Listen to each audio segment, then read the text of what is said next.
Hi, everybody. I'm Alan Chartock, and welcome to the Linda. We love having you here. And I must say that every one of you who's come out tonight in this mess is going to be rewarded with great financial reward. You will be blessed. You will be blessed. No question about it. This is the house that so many WAMCers money built. And I was walking along the street one day, and it was empty, and somebody called and said, "You know anybody who wants to buy it?" We bought it for $75,000. And then we put probably $2.5 million, into making it work. But I do want to thank you for being here and for honoring us by coming out on a night like this. It's really terrific. I want to introduce Dave Morrell, who is the SUNY Director of Benefits. I have to say one thing about Tia Kreff, and then I'll get off, and that is that it is really, there was the guy on television who says, baseball has been good to me. Tia Kreff has been good to me. I woke up one morning in my first job at the Eagleton Institute of Politics at Rutgers, and I said to the boss, they want to know how much I should invest, what percentage in stocks. He said, put it all in. And I did. 40 years later, I woke up. It was good. And it was good. Thank you all for being here.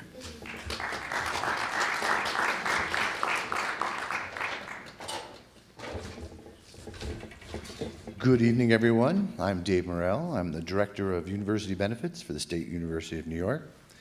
And SUNY is very pleased to help present this event tonight. We are working in collaboration with Tia Kreff in doing so, celebrating 50 years of the SUNY Option Retirement Program, which was founded in 1964 and is one of the largest defined contribution public pension systems in the country. For those entire 50 years, Tia Kreff has worked with us in supporting us, and we're pleased tonight to be able to support this event here in the Albany community. For those of you who are SUNY employees or state employees or work for any public agencies in the state of New York, we offer a retirement program which will work to provide for your retirement needs both now as well as into the future and into retirement. And we do so in conjunction with our partners around the state, including Tia Kreff, and we like to, wherever possible, do what we can to work with local communities around the state, keeping things here in New York and providing what we can by way of services, education, and assistance to the greater community. So thank you very much to NPR and to Tia Kreff for hosting this event this evening. And thank you very much. Ladies and gentlemen, NPR presents Family Matters, Your Financial Lifetime. The information provided is for educational advice, investment advice, trading advice, but it is for informational purposes only and does not constitute financial advice. We want to thank you for coming out to spend the night with us here tonight. We appreciate it greatly. And now, please give a warm welcome to your NPR hosts, David Green and Robert Smith.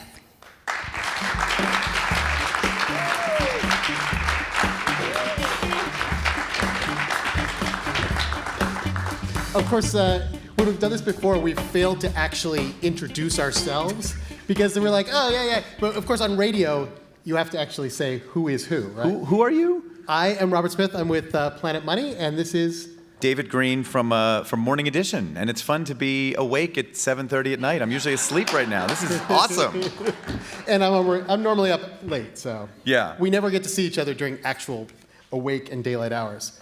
Thank you for coming out on this snowy night. I have to say, it's crazy here. I grew up in Pittsburgh and then moved and live in Washington now, and when there's this much snow, Washington completely shuts down as if it was the apocalypse. I mean, it's like people are fleeing, they're getting toilet paper and milk, which I don't know what that does to help in blizzards, but apparently it does something. Yeah, it's the milk. People want the milk. People want milk. Yeah, but I mean, it's good to see people are hardy in this part of the country, like in Pittsburgh. This is nothing. Yeah, no. We were talking with a bunch of people waiting outside for the bus, just throwing snowballs at each other, like waiting outside. I'm like, don't you guys want to come in? It's cold. They're like, Dad, this is nothing. It's gonna get worse. So we'll try and answer some of your questions and have some fun, and then get you all home safely. Yeah, no, that's the important thing. And this is this evening. it's really a conversation. If you listen to the sorts of stories that you hear from Robert, that you hear on our program, I mean, the feeling we hope you leave with is that you sort of become part of a story with us, and we're all writing the story together and playing a role. Because when we make radio, I mean, we're curious and we ask questions and we want to know, what people are thinking about in their lives and what keeps them up at night.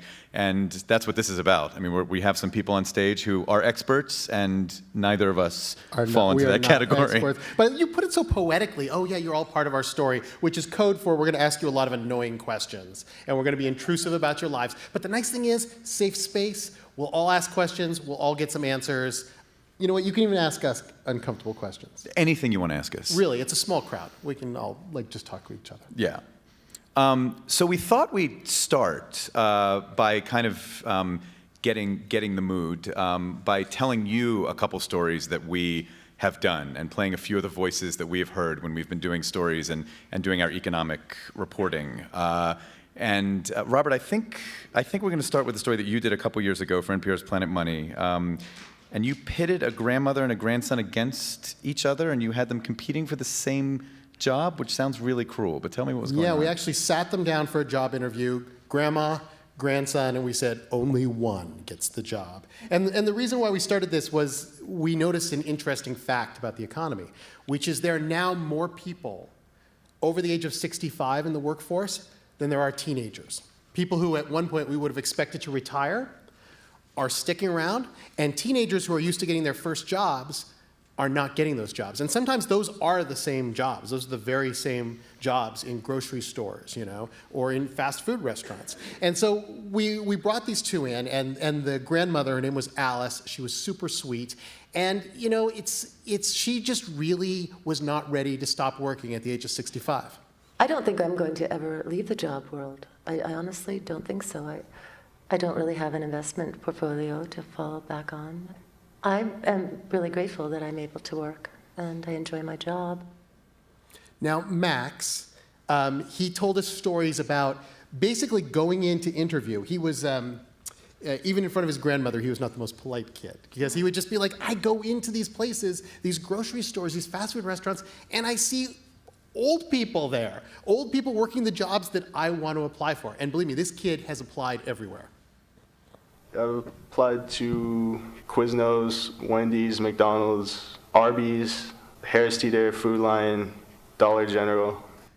Now, of course, Alice volunteered. She said if it came down to, a young person wanting her job, and she knew that young person like her son, she would, of course, give that job over. But she's like, this is abstract, I want to keep my job as long as possible, and I hope the next generation, there's enough job growth for those people to have jobs.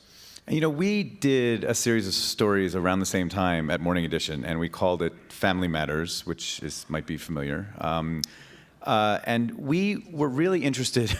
we were really interested in a trend in the country, which is that more and more Americans were living in multiple generations to get by, multiple adult generations. I mean, there were people who were living with their kids and their parents and just struggling to make it together. And one of the people that we really had the privilege of spending time with when we did that was a woman named Ida Christian. She was 89 years old when we visited her at her home in Maryland.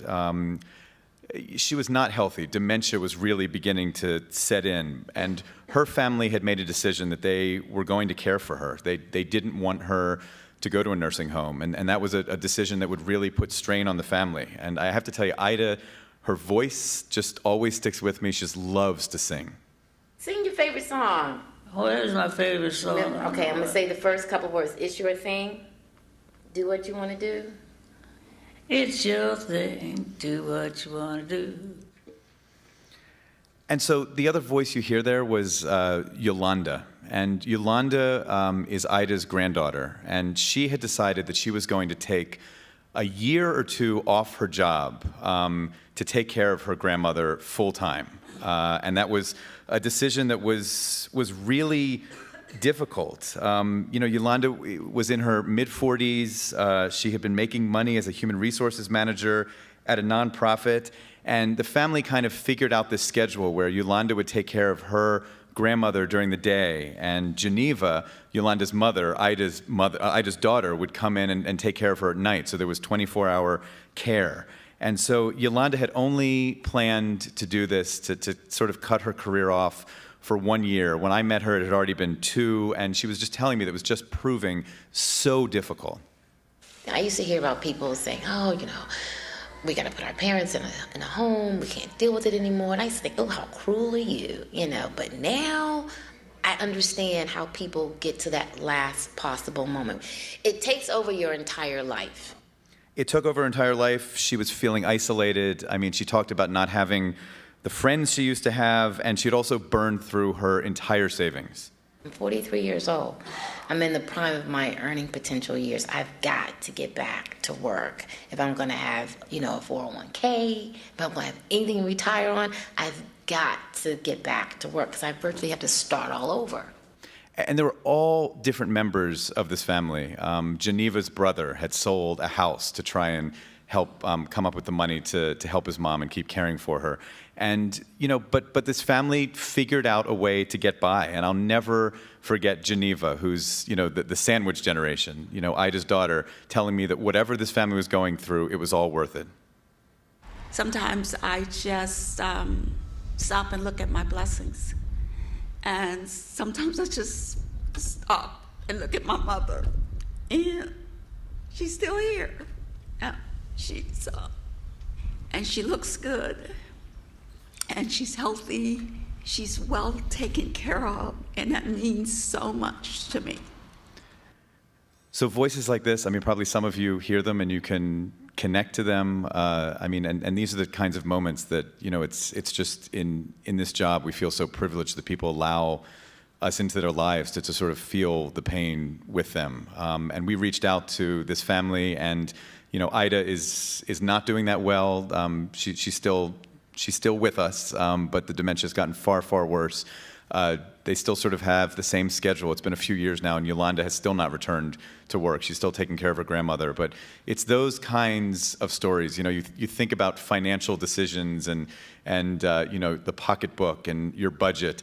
And, you know, you can think about what's rational, you know, how to take advice and put that advice into practice. But there's so many other factors. You know, there's love and family and so many other things that are going on. So these are very difficult decisions and moments that we're talking about tonight. And I'm just glad you all came and we can have this conversation. Let's do this thing. Let's do this thing. Well, so the way it works is we have some questions that maybe you filled out yourself. You did. And we can just, if people want to raise their hand and talk about things, but of course, as we mentioned, not financial professionals. At all.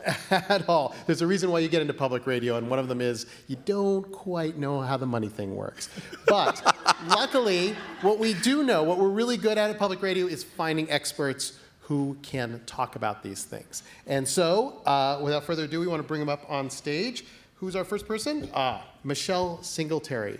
She writes the Color of Money column, appears in more than 100 different newspapers, been on TV, NPR, and she's done a bunch of these events with us around the country. It is our pleasure to have Michelle on stage. Come on up.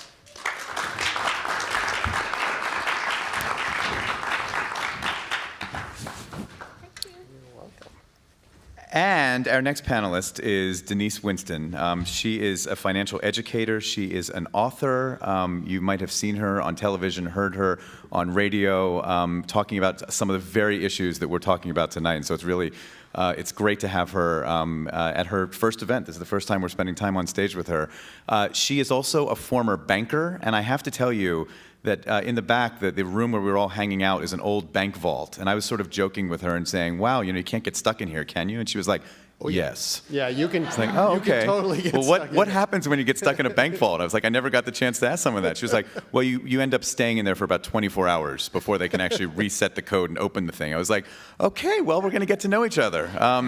She also was telling me about the day she spent in Albany. She was at a bar and within minutes had met the bartender and met new friends. So she's just the kind of person I want to hang out with. So Denise, come on up.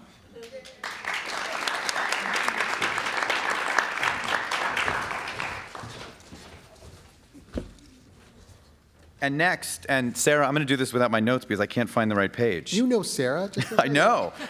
Sarah Saddlemeyer is at the Pew Charitable Trust and specializes in poverty and economic mobility. And actually, she has an incredibly difficult job, which is try and bring people from different political persuasions together and agree on issues of mobility and poverty, which in Washington is nearly impossible. But Sarah is going to help us kind of get the context for what we're talking about tonight, because she crunches the numbers and does the research and does an absolutely fantastic job, telling the story of numbers and research in a way that you really can access and understand. She talks to me and I feel like I'm not talking to someone who spends time, digging into the research. That's really her skill. She's also an amazing karaoke singer, so you should get her to do that tonight. Sarah Saddlemeyer, come on up.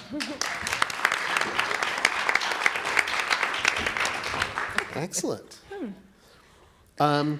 Well, does this seem to match? You saw some of what people were concerned about. What about all of you? Why don't we start? We often ask, what is keeping you up at night? So, Right. Michelle, what is currently keeping you up at night?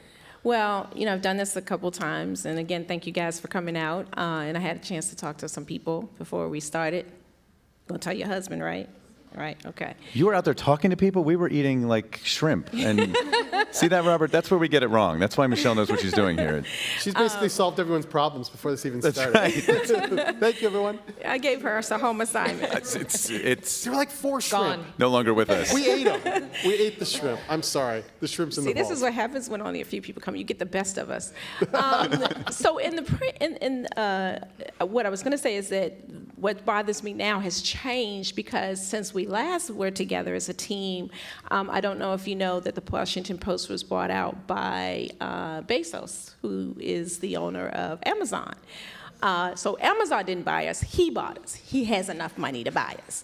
And then recently they announced that they were changing our pension. And I had the Post had one of the best pensions left.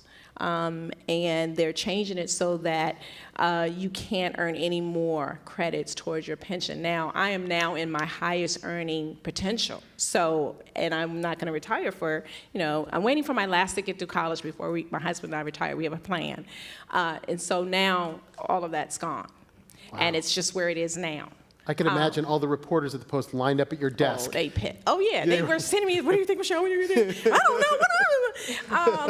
And so I know this is being recorded. So I still want to keep my job. Yeah. And there is no shrimp if you're recording this. I won't comment, but I will say that I'm pissed, because I did not take other jobs. And one of the reasons I stayed at the Post was because it had such a great pension. I was recruited by the New York Times, Money Magazine, and I thought, you know what, I'm going to stay here. I'm a loyal employee. I love the Post, great pension. So here I am. But I will say that I'm not afraid, because my husband and I have followed a path of frugality that allows us to readjust for this change. We don't carry a lot of debt. We never have. We're paying cash for our kids' college education. We're going to pay off our home before we retire. And so even though we won't get as much, we will be okay, because we have a standard of living that can adjust to that. Doesn't mean that I'm not pissed. May mean that I take one less trip that I plan in retirement. But I'm going to readjust. And that's me, and I'm okay. But now we know, I don't know if you saw the news, the big news is that there's going to be some people in pension and multi-employer pension plans, those who work for trucking and things like that, they're proposing to cut their pension by 30%. And you know what happened in Detroit. So I'm very concerned about those folks who still are fortunate enough to still have a pension, that nothing's guaranteed anymore. So really, it's up to us. Path of frugality. I like that. And there's someone else up here who has followed a path of frugality. Now, Denise, let me get this right. Reader's Digest called you one of the cheapest people in the United States? Yes. And it's chic to be cheap. It's okay. I'm good with that. If you take home anything tonight, it is that it is chic to be cheap. So what exactly does that mean? And if you were that frugal, what could possibly keep you up at night? Well, I'm going to piggyback on what Michelle said, because for 25 years I was a banker. And what that means is I had, through a bunch of banking acquisitions, but I too had a very nice pension. I had a lot of stock options. And in April of 2009, that was just after Washington Mutual had been purchased by Chase. And if you remember that, all of my pension, all of my stock options, pretty much everything just poof disappeared overnight. And I too was pissed. And I had to figure out what I was going to do with that. And when you work in the bank, you see how much people don't know. We go to work, we get our first paycheck, you get stuck in this vicious, you graduate, you get your job, and you're stuck in this cycle of earning and spending and earning, spending. And so what keeps me up at night is the fact that people don't even know what they don't know until they know, okay?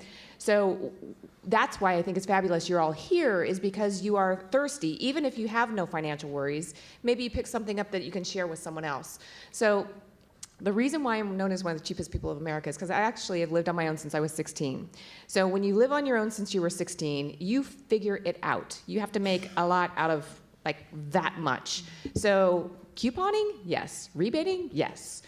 Work in the system to my advantage. The reason why people get rich is because they take advantage of the opportunities that are available to every single one of us. We just have to figure out what those opportunities are.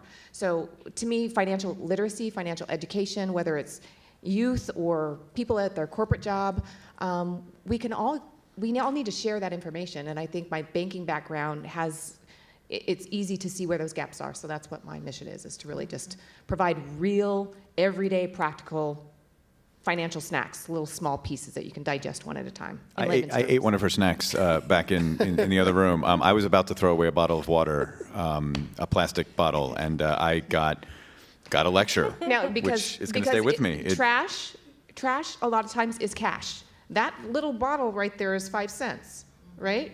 So, mine. So No label. no label. Oh, I don't know. In California, we don't have anything about labels. I don't know what that means.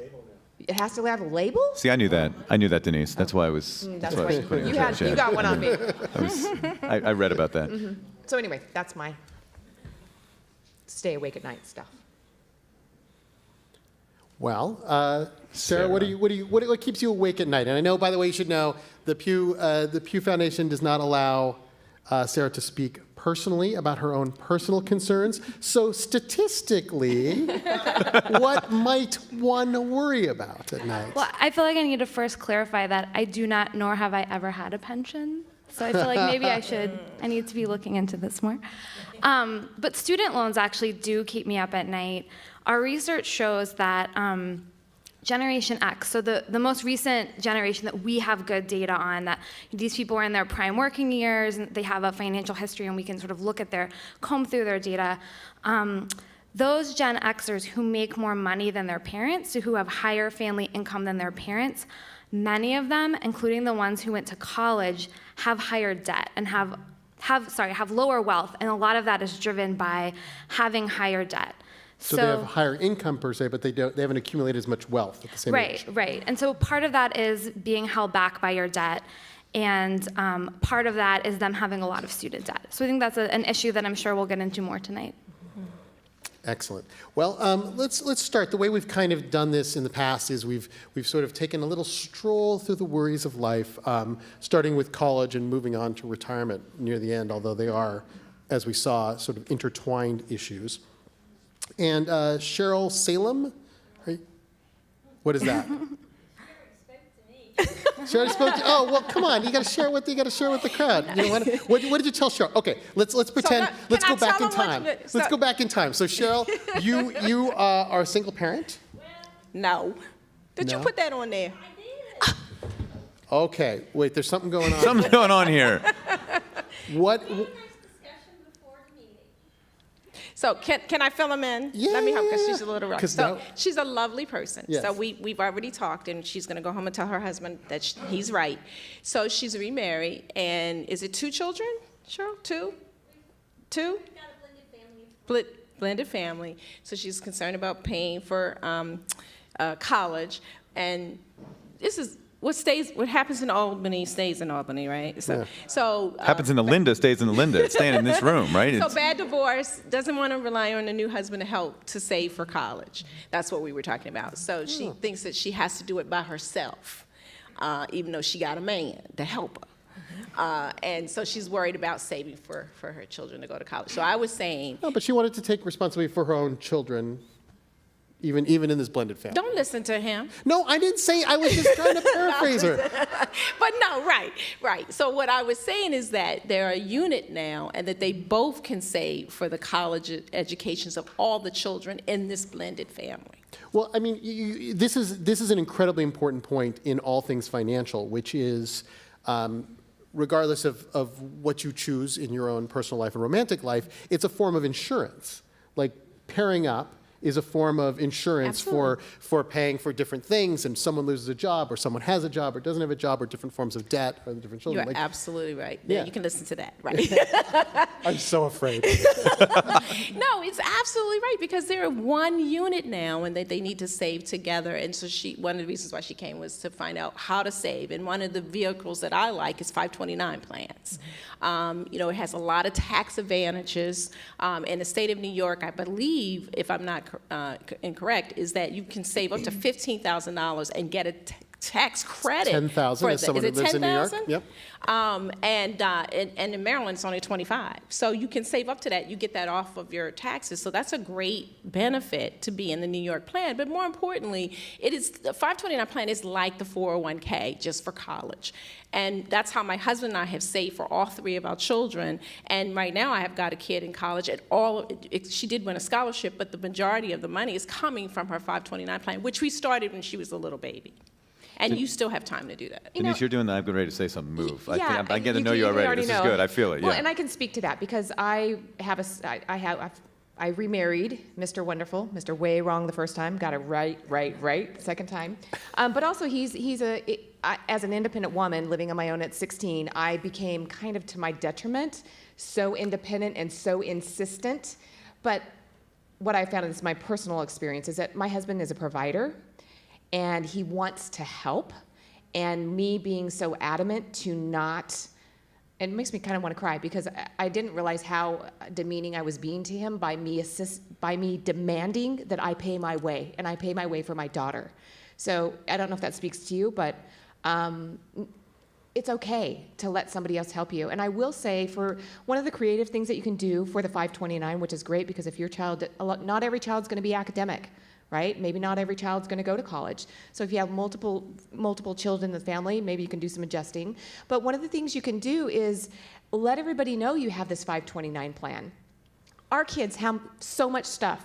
The young people, there's no real young people, but do you guys remember what you got for Christmas last year? I mean, really. Our kids do not remember what they got for Christmas last year. So if you tell everybody in the family, we have this 529 plan, the best gift we can all give our children is the gift of education. So you write a check, you put it in the 529, you write a card, and you put the reason why you're making this contribution on the card. You give it to the parent, and the parent puts it in a box. When the child goes off to college, you give them this box along with that tuition and say, these are all the people that believe in you and want to see you do well. Wow. Nice. So you are bringing everybody to put this child through their college, right? And we believe in you. And really, it gets the vested interest from the child. It's not just the parent resentfully saying, do you know what I did to sacrifice to get you this money, right? So be creative.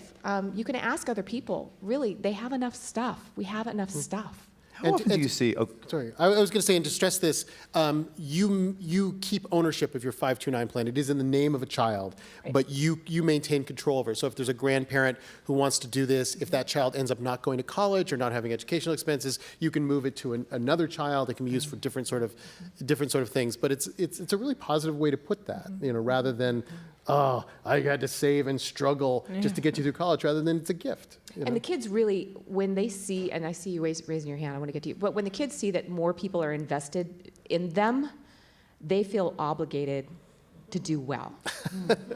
And I don't know about you, but as a parent, I often ask myself, do I want to get what I want, or do I want to be right? Now, most people say I want both. Most women, anyway. But anyway, I've learned to figure out what I get, what I want. Is there Amy Corin Roth on the college question, is she? Oh, look at this. We're ahead of it. I feel like we're going to wrap early. We're like, thank you so much.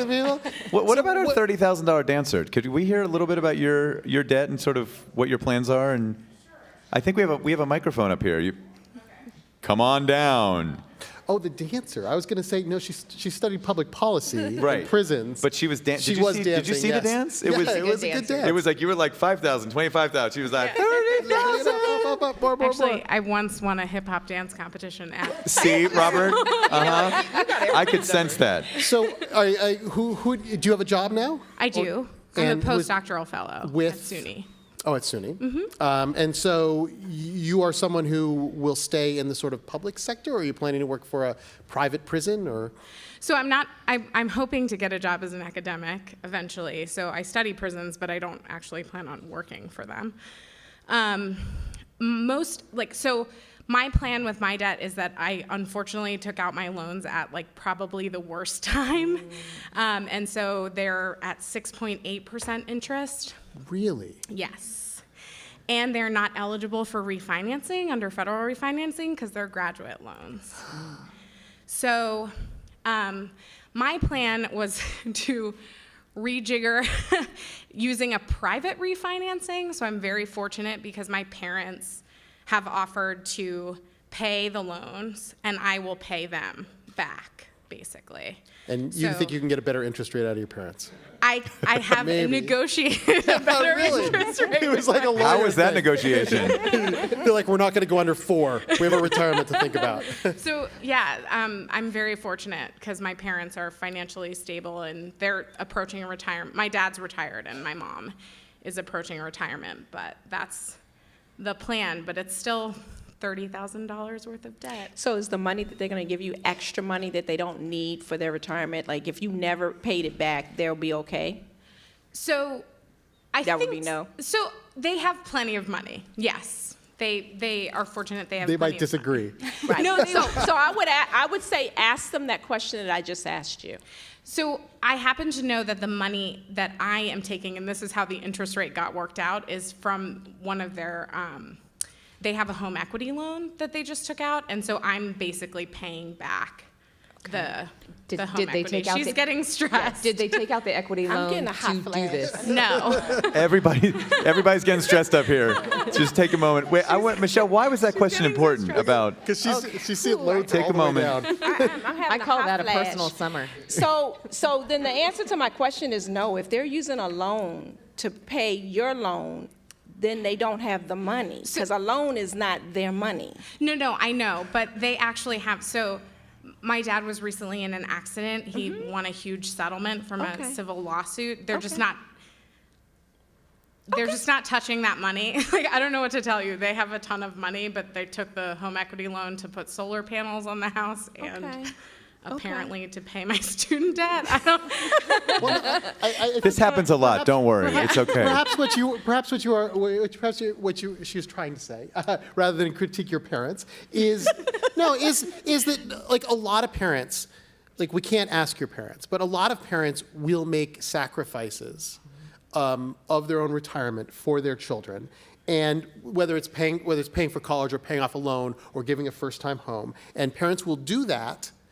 And they'll say, no, it's fine. Like, we got the money, and then go home and lay awake, stare at the ceiling. So, like, maybe not in your particular case, but that's, like, the worry, right? Right. That And I through was the generosity, critiquing your parent. Yeah. He's trying to be nice because he loves me, but I do not apologize for being tough. And the problem I have with that is, and they may have enough, and that may be cool. Just ask the question. But parents should not do that because you can earn your way out of those loans. When they get closer to retirement, that's all that they have. And if they live longer than they expect to, that's money that they're going to need. And there's this sort of phrase that goes around that they can't borrow for retirement, and you've already borrowed for your future. You can earn your way out of those loans. I personally would make sure that the money that they're giving you, they won't need, because they've planned it out. They've met with a financial planner and said, this is extra money outside of the money we're going to need, including whatever they're going to be taking from their investments, the settlement or whatever. And if that's extra, like, okay, we will be great for 30 years, then by all means, definitely help you out. But if they can't say yes to that, then they should not do that, and you shouldn't take the money. Yeah, I mean, they consulted with their financial advisor before they agreed to the agreement, and it's all in writing, and it's especially important because there are tax implications. They can't just gift me the money because it's $30,000, right? So that's much more than the federal limit for a gift.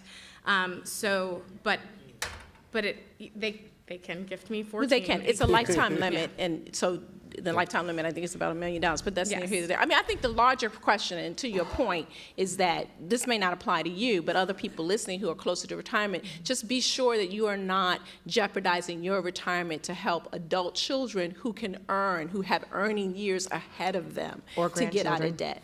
Yeah. Or grandchildren. I mean, it's really Right. important. So what was your question when you brought this up as a whole? What you're asking the question for a reason about you've got the loan. Do you want to know, was that a strategy that you should have deployed, or? No, I mean, I feel totally comfortable. I feel my parents are comfortable, and I think the question was really for me, like, what am I doing? Hence the dancing. That's why she's dancing. She's the luckiest grad in America. I think the important thing was I was really not savvy when I took the loans in the first place, so I did take some unsubsidized loans.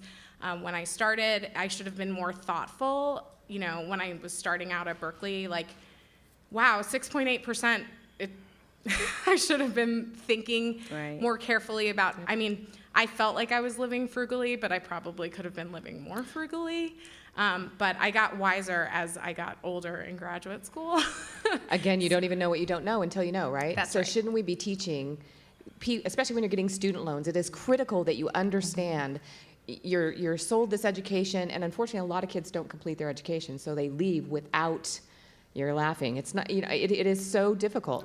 So there's a lot to be said with that. And at least you did get wiser, and this is why we're here. We're sharing our experiences, right? So that somebody else doesn't make that same mistake, and they know the questions to be asked. And with your parents, it may have been a tax strategy. If they really met with their solar, there's tax credits, there's a credit, it depends on how sophisticated their situation, but I definitely agree with, you want to make sure that you are not just giving your children or grandchildren money and jeopardizing, and that goes too, of living at home and over-giving. Well, can I ask, Sarah, you and I were having a conversation earlier today over burgers. Sorry to overshare. Burgers and karaoke. Yeah, and you were using, and I'm totally naive about this stuff, but I want to make sure I was understanding some of the terms. Financial security, right? That is perhaps if you're $30,000 in debt, you might not feel financially secure, sort of at a moment when you're early on. Mobility is something that's later on. It's like, how mobile can you be? How successful can you be at moving up the ladder? How are those things linked? And if you're, for example, $30,000 in debt, if you're feeling financially secure, if you're not, how important is that for sort of how your life and career will follow? Yeah, and I'm only laughing because we went to the same grad school, so I also have loans. So what our project does right now and what we're looking at is short-term financial security. So we're really looking at people's balance sheets. And a lot of other research and a lot of other sort of things going on look at individual pieces, but we're trying to look at them holistically. So your income, your consumption, your assets, and your liabilities, because we believe, as I'm sure you do, that people make decisions about their finances looking at everything. Your finances don't exist in a vacuum. And so we're sort of seeing how the financial security that households have and what's going on in their balance sheets, how does that really impact their long-term economic opportunity? And we've just started this project, but what we're seeing overwhelmingly is that people want financial security and care much less about economic mobility. And we're seeing that both through surveys and other focus groups we've done talking to people, but also through the data that I think I'm trying to remember the exact number, but in a report that we're going to be releasing soon, a majority, more than 2/3 of Americans and American families are financially insecure in one of several ways. So this is something that really spans across the income distribution. And we don't think of this as just a low-income issue or a middle-class issue. This is all Americans and all income brackets are worried about this. And that's sort of why we started this line of research. And so I tell people when I do these events that my job is to ask more questions than I answer. So this is sort of the next thing on our plate, is to really delve into this and have conversations and really think about the importance of short-term financial security. Well, in this room, who is more worried about their current financial security more than their mobility?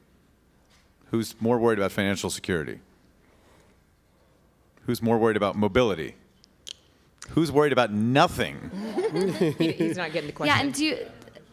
Well, if you're not, maybe you can help us understand what's the difference and what does it mean? So this is how we look at it. Other people might have their own definitions, but we look at short-term financial security as people feeling like they're able to pay their bills. Maybe they have a little something left. This is a personal feeling. This isn't a scientific definition, So it's, do you feel like you have enough to cover something happen in an emergency? Do you feel good about where you are? And we sort of look at economic opportunity and economic mobility as sort of longer term.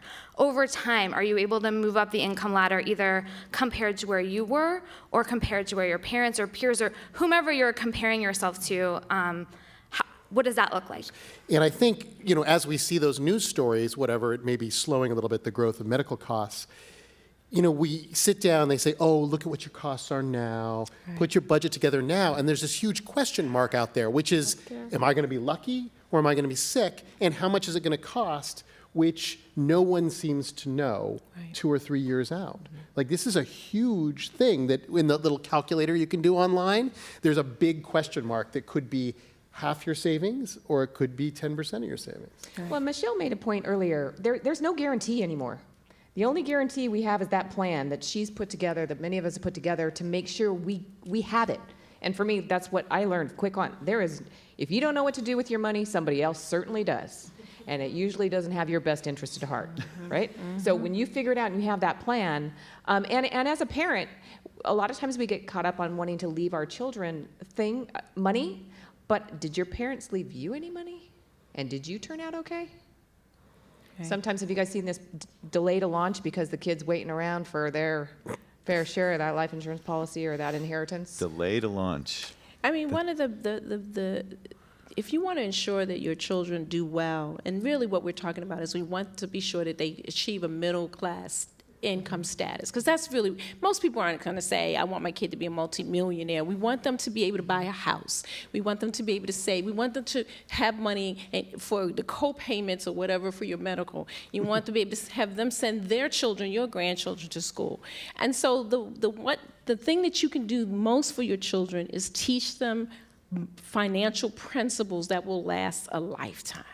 You have to teach them about being frugal. You have to teach them to delay gratification, not to have a sense of entitlement, and that whatever, like, I love that you're in public policy, and I hope you stay with that, because we need people to do that. And, I volunteer in prisons, and so that you're studying it, that's wonderful. My kid wanted to be a teacher and may still be a teacher. And what's one of the first things people say when someone wants to be a teacher? You never make any money. Never make any money. But I don't know about you, but the people who impacted my life the most were educators. And it drives me nuts when people say that about my child. And I live in the Washington, D.C. area. You go to parties, and people are bragging on their children, and, what's your child going to be? And what do they say? Oh, I think you're going to be a doctor or a lawyer or a lobbyist here in Washington. And then when I say teacher, there's like a silence. Like somehow I've done my child some disservice.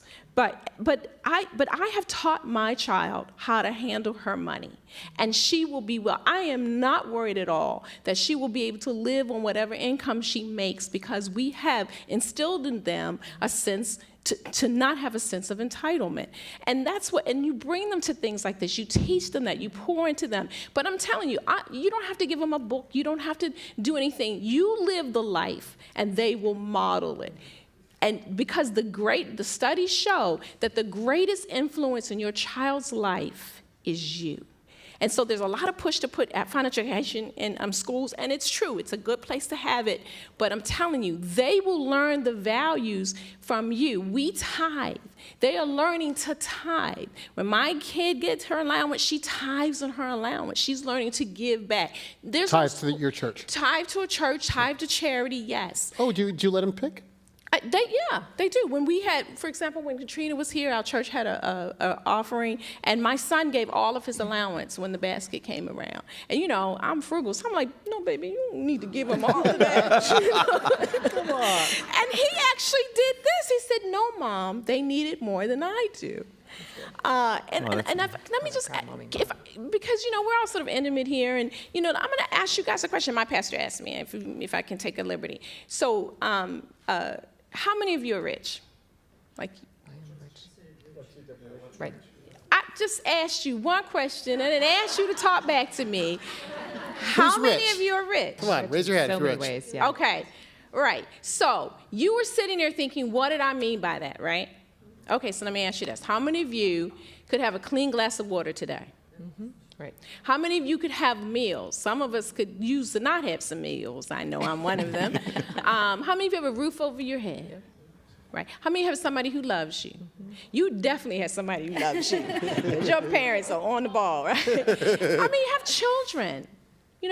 Some people can't have kids. How many of you have a job?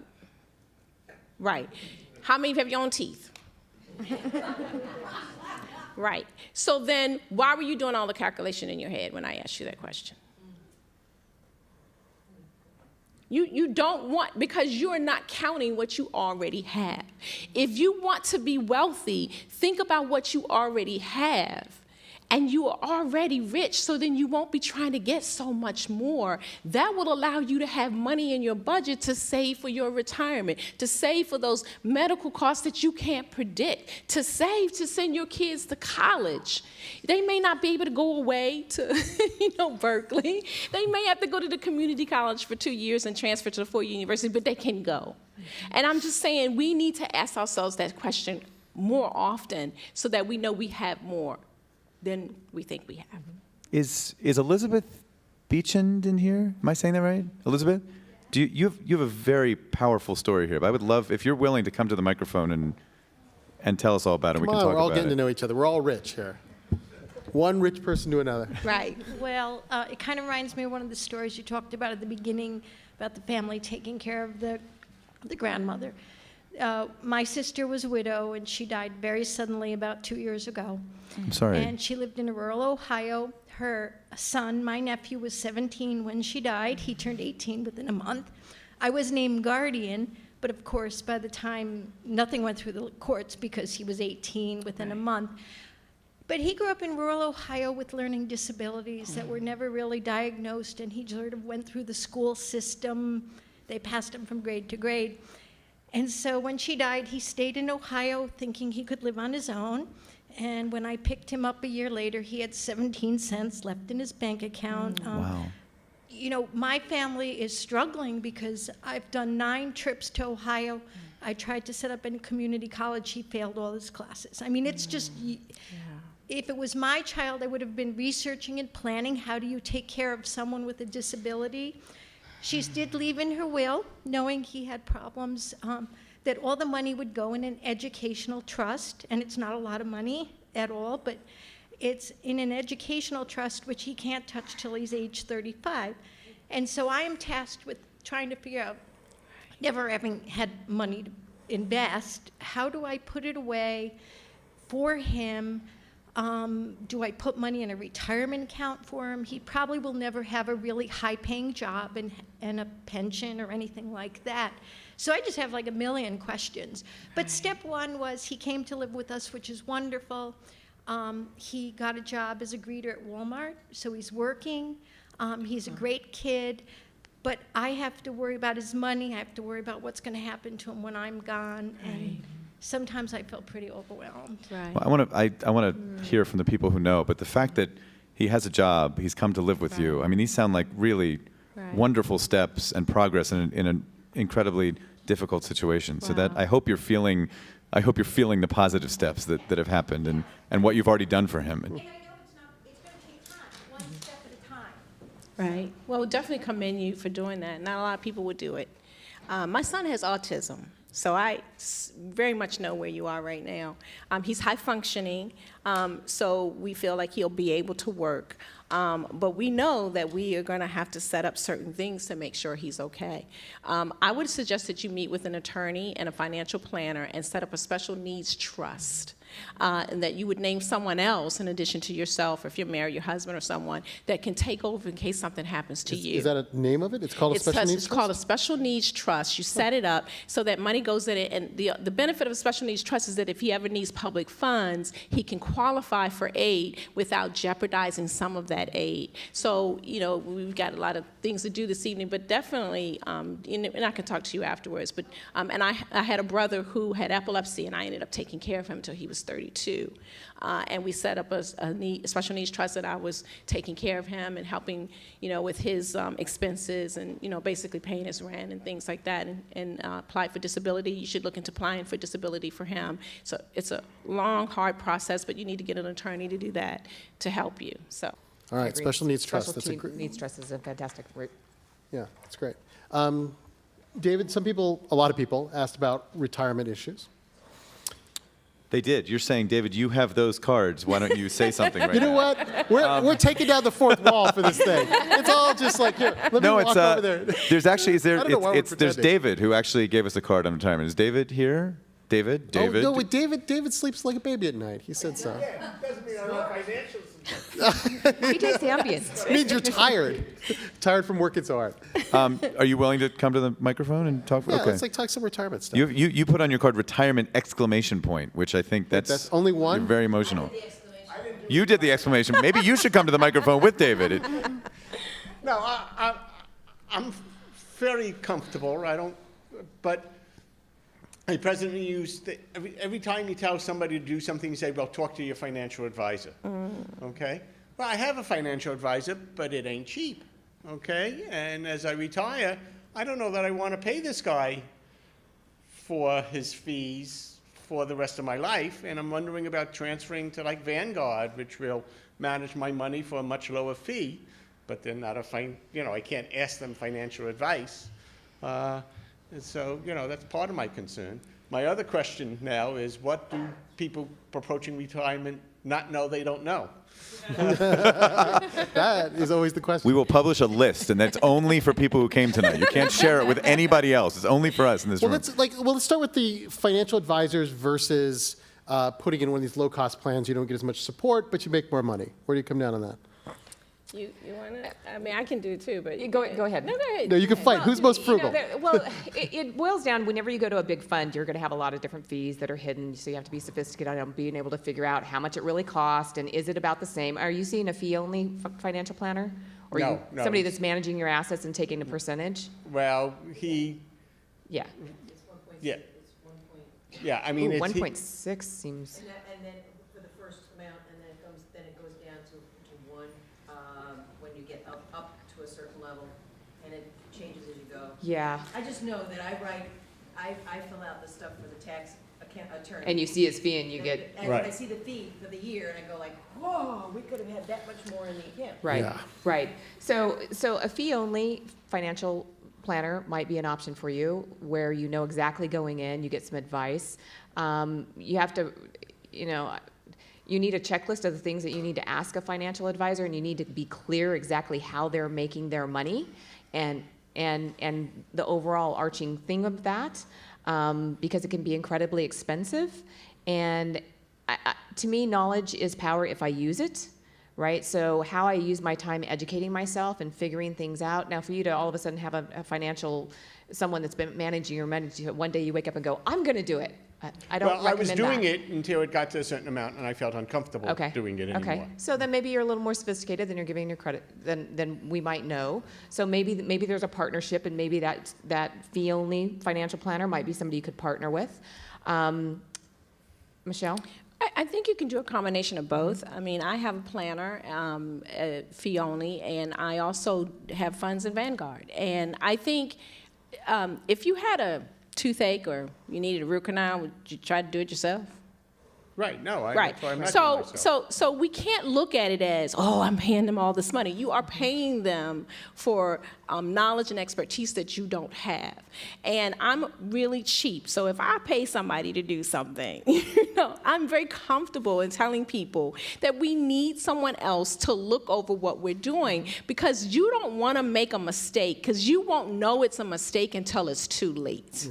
It's like trying to do your own will and not doing it right, and then you're dead. And then you can't fix it. So I look at financial planners like we wouldn't try to, fix our own root canal. But at the same time, if you found out your dentist was getting a commission kickback every time they removed a tooth, you would look for a different dentist to worry But that's about where it. your due diligence comes. If your portfolio is performing well and they've given you good advice, then that money was well spent. Right? If you're not happy, and if you want to renegotiate your fee, by all means do that. That fee is not outrageous. It's usually around 1%, and then as you say, you get a break as it gets more. That's standard. That is not outrageous. But I think, and you can still put funds if you say, okay, I don't want to pay fees on everything, then you can use some of the, index funds and things like that. My husband and I do a combination of both. But what I do like is having someone I can talk to, go, what do you think about this? And sometimes we disagree and I don't do what he says. And most recently I didn't. Now I took a risk. My husband and I kept a lot of our money in the market because we took a hit like everybody else. I was very conservative at the beginning of my investment years, and so I'm trying to make up for that. Now, it has paid off because my portfolio is like, because the market went. My advisor was like, be more conservative, be more conservative. Now we're going to probably pull back and listen to him. I think it's worth the money to have someone tell you and look over what you're doing. But it's like with anything else. If you don't think you're getting the value, then don't do it. But I personally think it's worth the money. Well, and you also want to invest in what you know. Right? So if you can double check and check on his performance and see, and I absolutely agree, if he is giving you an extraordinary performance in your portfolio, look at that performance versus how much you're paying. So if that's a good number, you got to look at that. It may be well worth the money. But if you invest in what you know. do compare it to an index and such, because the market has, money placed randomly would have gone up. Right. 15, 20% over the last year. And when it comes to fees, you can do a Google search on how to identify fees within a portfolio. So if you're looking at taking any of that and doing it, because you do want to know what those fees are, because they can be very hidden. Time has totally flown. Were you dancing? But a good ending question was the second one you asked. What was it? How do we know what we don't know about retirement? What was it? You phrased it better. Not know that they should know. Yeah. Can I recommend a book? Because since we're so short on time, one of my former colleagues at the Washington Post, Stan Hendon, has written what I think is a wonderful book about just answering those questions. All the things, he was a financial person at the Post, and when he retired, he was like, oh my gosh, what I did not know. And so it's very simply written. A lot of the questions that you were asked, things that you should be doing, when you should be doing it. He just did a new edition of the book. It's Stan Hendon.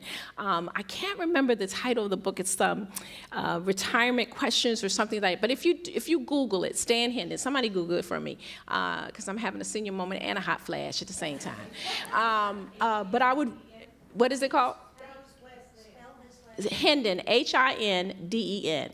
Stan Hendon. You're saying this book would be good for people who want to know what they don't know and need to know. Absolutely. Like, for example, and I'll be really quick, with this whole pension question, he did not take the spousal benefit, and he said he regretted that. The whole idea with pension is that you get less, but then your spouse gets something. So, like, I'm not in this, I'm about maybe 10 years away from that. So I'm thinking, 15. But I'm thinking, should I take the spousal benefit? Men die before women, but then my husband's really in good shape and he's fine, so maybe he'll live longer than me. And so, but I decided that I would rather take less money to ensure that he'll have some money, even though technically, I shouldn't say technically, statistically, I might outlive him.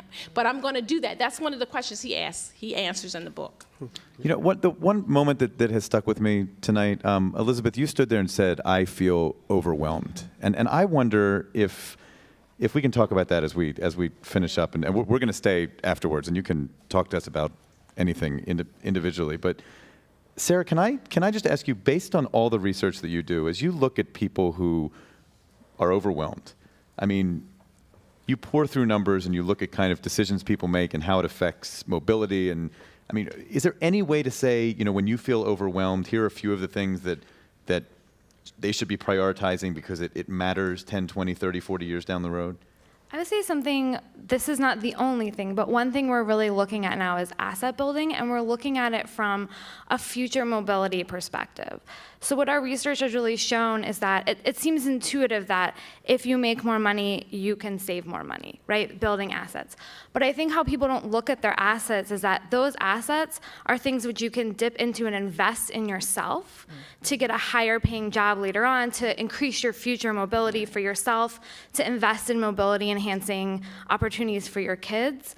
But those are also things that if your car breaks down and you need a car to get to work, you can dip into that and fix your car and continue your employment. So there are things that can help you move ahead on the ladder, but there are things that can help you maintain your place.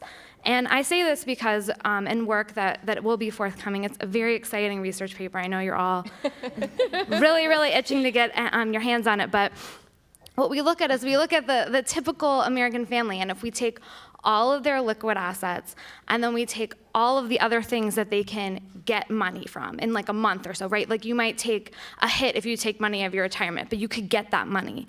That an emergency that depleted 4 months of your income would totally negate most people's the positive side of their balance sheet. So in a more simple way to say that is that most people don't have enough in liquid and quasi-liquid assets to cover 4 months of income. And those are things, many of those things are things you don't want to take out because you'll get a penalty, or that's not financial advice. I'm just But I think that's something that's been really shocked us. So just looking at it from a very basic and beginning level, we're concerned about Americans' asset building. Right. And Michelle and Denise, what do you tell people when they just feel totally overwhelmed, like it's too much to tackle, I can't even think about what to do first? I equate it to being lost in the forest. You're going on a day hike, and all of a sudden you go for the view over here, and you look, and you're like, oh, it's pretty. So then you look a little further, and all of a sudden you're so far off the trail that you're overwhelmed. And the first thing you have to do when you're lost is you stop, and you sit down, and you put it on paper, and you figure out exactly where you are, so you can figure out exactly where you need to go. Because once you put it on paper, really, you will be amazed. It's not probably as bad as you think it is, as you've built it up in your head. So stopping and figuring out a plan and seeking the advice of the experts, because again, we don't always know what we don't know. So asking someone else can really play a critical role of you getting out and getting back on track. Right. Michelle? Right. How to retire happiness is perfect. That's it, right. Say it again. How to retire happy. How to retire happy. Questions you should ask yourself. Right on point, right? It's a great book. Love Stan, and he's in his 80s, and he writes a blog for AARP, so you can follow him as well. He's really good. I want to end on an upbeat because I don't want you to go out like, and the reason why I asked you that question is because I want you to appreciate what you already have, right? And if you start from there, you're like, okay, I can do this. And it might mean making different decisions, because all of this really comes down to better decision making, right? And I love what you said. When you know better, do better. Now, so you guys already know something better tonight, right? Because if somebody asks you if you're rich again, what are you going to do? Yes. Right. So just know that you're going to be okay, because we are far better than most of the people in this world here in America. We are. And so once you start from that principle, okay, and you just, okay, let me talk to the people who know better. Let me talk to the lawyer and figure out how to help my nephew. Let me merge with my husband and their money and save for their college education. And if I still have issues with my former husband, I'm going to get some therapy. Right?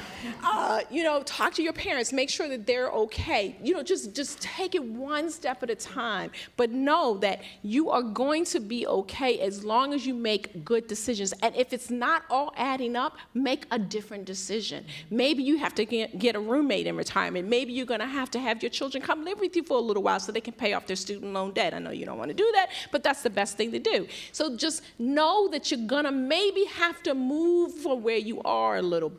But I know, and I have faith, that we are going to do okay if we just take a breath, assess what we already have, and get information if you don't know. Don't make a decision without talking to someone who does not have an interest in how you make that decision.